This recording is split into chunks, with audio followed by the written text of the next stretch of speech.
Fala, leitores da Bíblia, graça e paz, como é que vocês estão?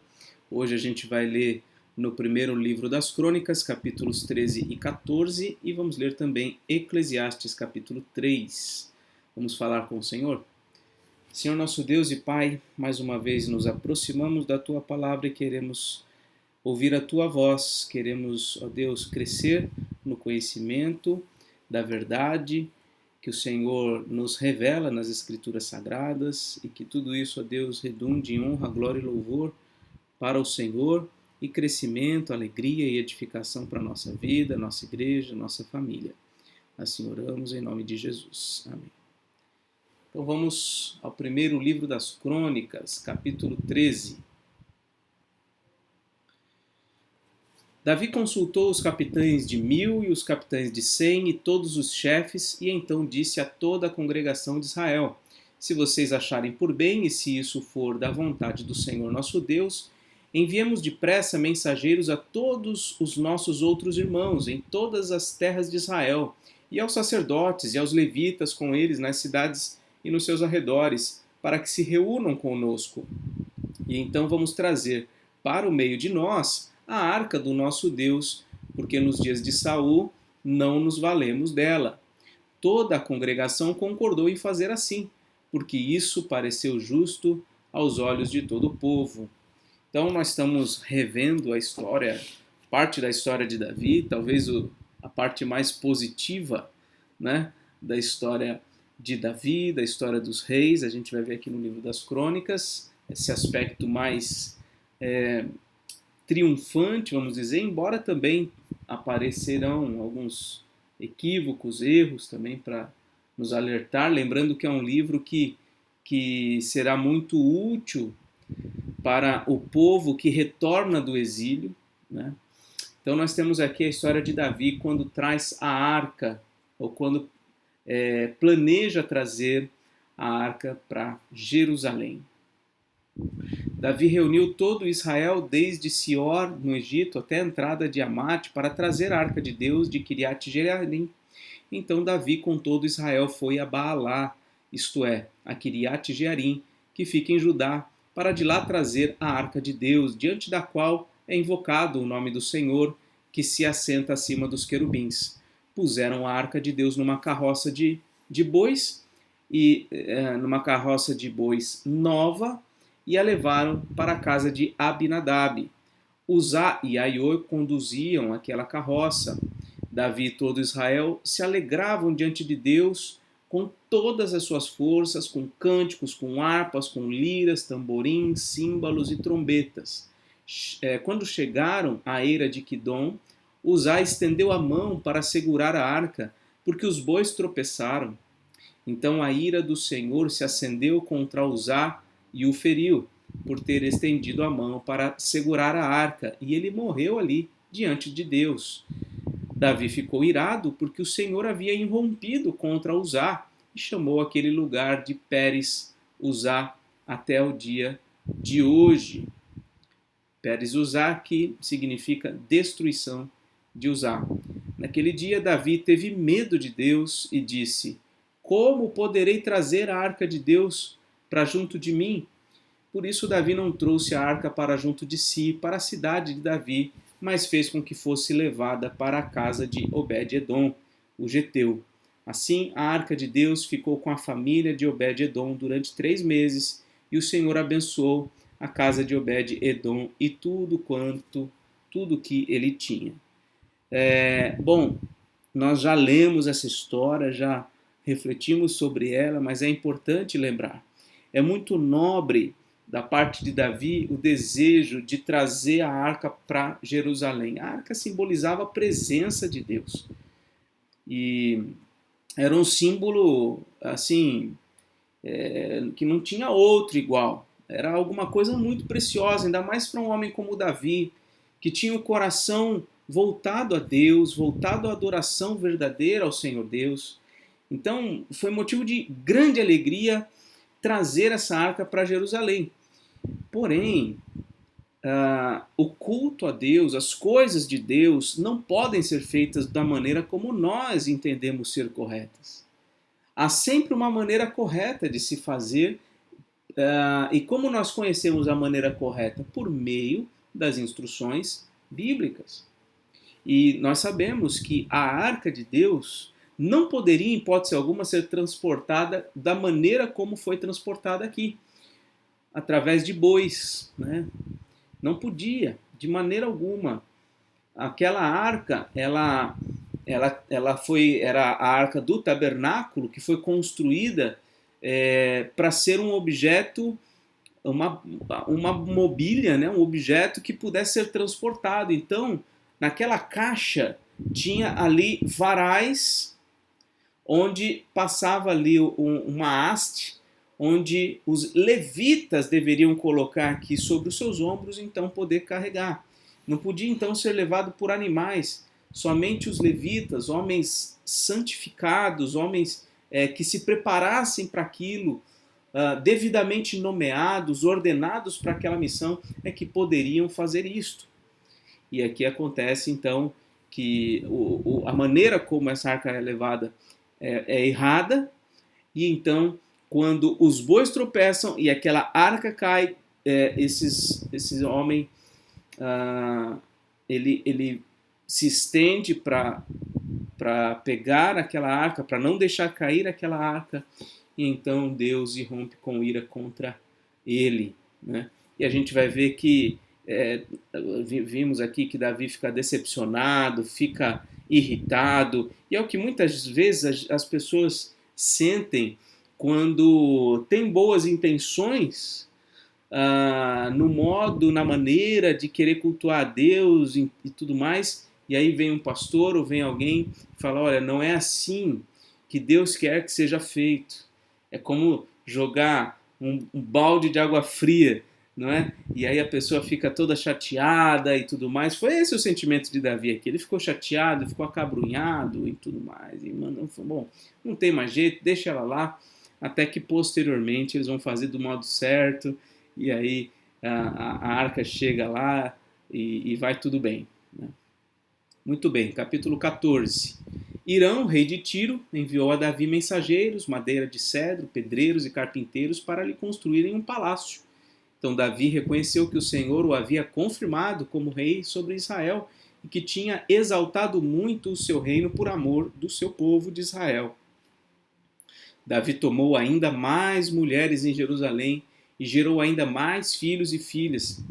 São estes os nomes dos filhos de Davi que nasceram em Jerusalém: Samua, Sobabe, Natã, Salomão, Ibar, Elisua, Eupelete, Nogá, Nefeg, Jafia, Elisama, Beliada e Elifelete.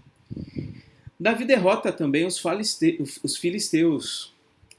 Quando os filisteus ouviram que Davi tinha sido ungido rei sobre Israel, sobre todo Israel, subiram todos para prendê-lo. Quando soube disso, Davi saiu contra eles. Mas os filisteus vieram e investiram contra ele no Vale dos Refaíns. Então Davi consultou Deus, dizendo: devo atacar os filisteus? Tu os entregarás nas minhas mãos? E o Senhor respondeu: vá, porque os entregarei nas suas mãos. Então Davi foi até Baal-Perazim e os derrotou ali, e disse: Deus, por meio de mim, rompeu as fileiras inimigas, como as águas rompem barreiras. Então é interessante, né? Como mesmo quando Davi e outros homens, né, estiveram aí na linha de frente, guerrearam e venceram, sempre eles atribuem a vitória a Deus. Olha só, Deus por meio de mim. Isso é algo importante e uma lição para a gente, né? As nossas vitórias, vamos dizer assim, as coisas boas que eventualmente fazemos, devem ser sempre atribuídas a Deus em primeiro lugar.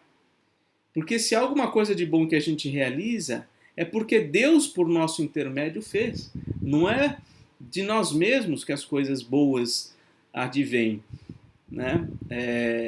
Pelo contrário, se não fosse a graça de Deus por nosso intermédio, os efeitos do nosso trabalho, as consequências seriam sempre desastrosas. Então é importante a gente ter esse senso de que o Senhor é quem abençoa o seu povo é Ele quem realiza as coisas, é tudo por causa dele, é para Ele, é por meio dele, a Ele sempre seja toda a glória. Por isso chamaram aquele lugar de Baal Perazim, que significa Senhor das Brechas. Versículo 12. Os filisteus deixaram lá os seus deuses e Davi ordenou que fossem queimados. Os filisteus tornaram a subir e fizeram uma nova investida no vale. De novo, Davi consultou Deus e este lhe respondeu: não vá atrás deles, mas rodeie por trás deles e ataque-os por diante das amoreiras. Quando você ouvir um barulho de marcha pelas copas das amoreiras, saia para a batalha. É Deus que saiu à sua frente para atacar o exército dos filisteus. Davi fez como Deus lhe havia ordenado e atacou o exército dos filisteus desde Gibeão até Gézer. Assim a fama de Davi se espalhou por todas aquelas terras e o Senhor fez com que todas as nações tivessem medo dele. É importante sempre a gente ter em mente, quando a gente lê a história de Davi, é que ele é um tipo de Cristo. É a maneira teológica da gente se referir à figura que ele representa na história da redenção. Ele é um homem escolhido por Deus, capacitado por Deus para exercer um papel, ainda que imperfeito, mas que aponta para aquele que o viria a fazer de modo perfeito. Então, Davi, é um guerreiro que vence batalhas, alguém admirado, alguém diante de quem vários reis se curvam diante dele, todas as nações naquele período se rendem ou se veem subjugadas pelo poder de Davi, e isso nos remete à figura e à pessoa de Jesus Cristo, o Rei dos Reis. A Bíblia o chama de Rei dos Reis, de Senhor dos Senhores, diante de quem todos os reis, todos os poderosos se prostrarão e se renderão a Ele. E a sua glória, a sua vitória, a sua fama chegará a todos os confins da terra, inevitavelmente. Louvado seja o nosso Senhor Jesus Cristo. Muito bem, agora vamos a Eclesiastes capítulo 3. Tempo para tudo. Tudo tem seu tempo determinado, e há tempo para todo propósito debaixo do céu. Há tempo de nascer e tempo de morrer, tempo de plantar e tempo de arrancar o que se plantou, tempo de matar e tempo de curar, tempo de derrubar e tempo de construir, tempo de chorar e tempo de rir, tempo de prantear e tempo de saltar de alegria, tempo de espalhar pedras e tempo de ajuntar pedras, tempo de abraçar e tempo de deixar de abraçar, tempo de procurar e tempo de perder, tempo de guardar e tempo de jogar fora, tempo de rasgar e tempo de costurar, tempo de ficar calado e tempo de falar, tempo de amar e tempo de odiar, tempo de guerra e tempo de paz. Interessante essa breve poesia, vamos dizer assim, que nos faz lembrar, nos faz pensar a respeito do tempo. A nossa vida é marcada por vários momentos complexos, às vezes antagônicos. Em alguns momentos nós sentimos muita alegria e satisfação, em outros nós nos sentimos derrotados e fracos. O que esse trecho nos faz pensar é que há tempo para tudo, há tempo para todo o propósito debaixo do céu. E nós não vamos conseguir manter, né, ao longo da nossa vida, de forma estável, apenas momentos de alegria, apenas momentos de edificação, apenas momentos de amizade, de abraçar. Também haverão momentos de tristeza. E a gente precisa se preparar para todos esses momentos. A gente precisa ter sabedoria para se comportar adequadamente, para vivenciar cada um desses momentos, sem nos desesperar nos momentos difíceis, né? E sem nos enganarmos nos momentos alegres, pensando que aquilo vai ser permanente. Então é preciso que tenhamos isso em mente. Há tempo para tudo. Que proveito tem o trabalhador naquilo com que se afadiga? Viu o trabalho que Deus impôs aos filhos dos homens para com ele os afligir. Deus fez tudo formoso no seu devido tempo. Também pôs a eternidade no coração do ser humano, sem que este possa descobrir as obras que Deus fez desde o princípio até o fim. Sei que não há nada melhor para o ser humano do que alegrar-se e aproveitar a vida ao máximo. Não há nada melhor do que isso. Sei também que poder comer, beber e desfrutar o que se conseguiu com todo o trabalho é dom de Deus. Sei que tudo o que Deus faz durará eternamente, sem que nada possa ser acrescentado nem tirado, e que Deus faz isto para que as pessoas o temam. O que já foi e o que será também já foi.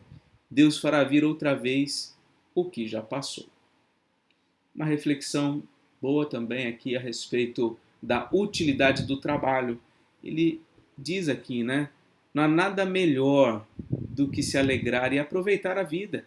De fato, poder comer, beber, desfrutar do que se conseguiu com o trabalho, isso é dom de Deus.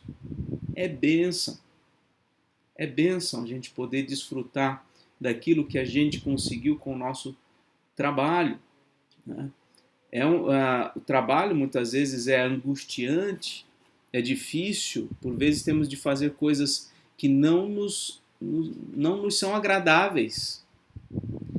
Mas com o fruto desse trabalho, por vezes Deus nos dá a bênção de poder desfrutar de coisas e que a gente desfrute. Então, desfrute com alegria, com prazer, lembrando, obviamente, que de tudo vamos prestar contas a Deus, né?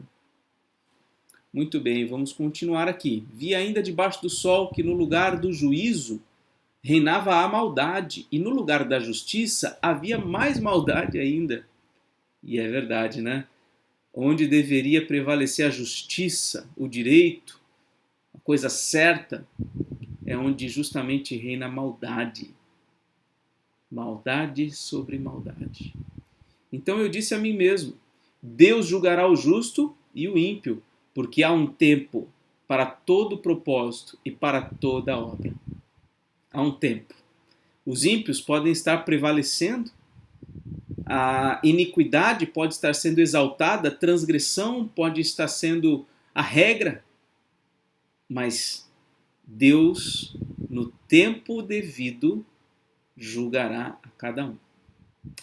Eu disse mais, versículo 18: Isso é por causa dos filhos dos homens, para que Deus os prove, e eles vejam que são em si mesmos como animais. Porque o mesmo que acontece com os filhos dos homens, acontece com os animais. Como morre um, assim morre o outro. Todos têm o mesmo fôlego de vida, e o ser humano não tem nenhuma vantagem sobre os animais, porque tudo é vaidade. Todos vão para o mesmo lugar, todos procedem do pó, e ao pó voltarão. Quem sabe se o fôlego de vida dos filhos dos homens se dirige para cima e o dos animais para baixo, para a terra? Assim, percebi que não há nada melhor para o ser humano do que desfrutar do seu trabalho, porque essa é a sua recompensa. Pois quem o fará voltar para ver o que será depois dele? Então, ele está dizendo que desfrutar o trabalho é algo muito bom. É algo muito bom. Uma coisa que eu esqueci de comentar aqui foi no versículo 11, né, que Deus pôs a eternidade no coração do ser humano. Essa é uma experiência comum para todos os seres humanos. Um sentimento de que a vida da gente é eterna. O normal para nós não é vivermos com a consciência de que a nossa vida pode acabar a qualquer momento. O normal para nós é vivermos como se a vida nunca fosse acabar. Por quê? Porque Deus pôs a eternidade no nosso coração. É porque ele pôs a eternidade no nosso coração que a gente se choca tanto com a morte. Que a gente se choca tanto com a dor da separação quando nossos entes queridos vêm a óbito. Porque Deus pôs a eternidade no nosso coração. É uma dor tremenda ser humano. Ser humano é uma dor tremenda. Embora pode parecer que, como ele coloca aqui, né, que o mesmo fim dos animais é o fim dos homens, porque assim como um morre, assim como os animais morrem, os homens morrem também, mas é muito diferente, né? Todos têm o mesmo fôlego de vida, né? Parece que não há vantagem nenhuma sobre os animais, parece que, né, de fato, nós somos como que animais racionais, até uma designação aí equivocada, mas há algo diferente no ser humano que ele próprio reflete aqui, essa questão de termos no nosso coração a eternidade. Né? E aqui essa pergunta que ele faz também é muito importante nesse quesito, né? Quem sabe se o fôlego de vida dos filhos dos homens se dirige para cima e dos animais para baixo? Ele próprio vai dizer aqui em outro capítulo, não sei se é no capítulo 4, que quando nós morremos, o nosso corpo volta para a terra, mas o nosso espírito volta para Deus. É diferente dos animais, com toda certeza. Há algo de especial e de extraordinário no ser humano que não se compara aos animais. Muito bem, terminamos a leitura de hoje, uma leitura mais rápida. Aliás, eu nem sei quanto tempo nós tivemos. Esse vídeo vai para o YouTube no dia 5 de setembro, ok? E assim terminamos a nossa leitura de hoje. Que Deus te abençoe, um forte abraço e até mais, se Deus quiser.